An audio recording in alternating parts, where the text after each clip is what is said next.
ഇനി കണ്ണൂരിൽ നിന്നുള്ള ഒരു അപകട വാർത്തയിലേക്ക്. കണ്ണൂർ ഇരിട്ടി വിളമനയിൽ ബസ് മറിഞ്ഞ അപകടമുണ്ടായി. വിളമന കരിമണ്ണൂരിലാണ് ബസ് മറിഞ്ഞത്. 15 യാത്രക്കാർ ബസ്സിലുണ്ടായിരുന്നു. ഫെലിക്സ് ഉണ്ട് വിവരങ്ങളുമായി. ഫെലിക്സ്, എപ്പോഴായിരുന്നു ഈ അപകടം ഉണ്ടായത്? യാത്രക്കാർക്ക് പരുക്ക് പറ്റിയവരുടെ ആരോഗ്യം എങ്ങനെയാണ് നിലവിൽ? മോത്തി, ഇന്ന് രാവിലെ 8:30 ഈ അപകടം സംഭവിച്ചത്.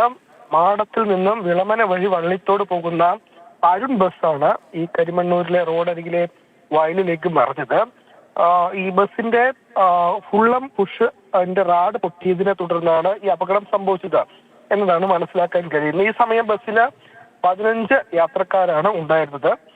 നിസ്സാര പരിക്ക് മാത്രമാണ്. 8 പേർക്കാണ് പരിക്കേറ്റത്. അതിൽ ആരുടെയും പരിക്ക് ഗുരുതരമല്ല എന്നതാണ് ഏറ്റവും ആശ്വാസകരമായ കാര്യം. ബസ് ഈ റോഡിൽ നിന്നും റോഡരികിലേക്ക് ഒരു വയലിലേക്കാണ് മറിഞ്ഞ് അപകടം സംഭവിച്ചത്. ഒരു പ്രധാനപ്പെട്ട കാര്യം, ഇന്ന് വിദ്യാലയങ്ങൾക്ക് ജില്ലയിൽ അവധിയാണ്, പ്രത്യേകിച്ച് റെഡ് അലർട്ട് ആയതുകൊണ്ട് തന്നെ. അതുകൊണ്ട് സ്കൂൾ കുട്ടികളൊന്നും തന്നെ ബസ്സിൽ ഉണ്ടായിരുന്നില്ല. അതും ആശ്വാസകരമായി. ഏതായാലും പരിക്കേറ്റ 8 പേരുടെയും പരിക്ക് ഗുരുതരമല്ല എന്നതും ആശ്വാസകരമാണ്. ശരി.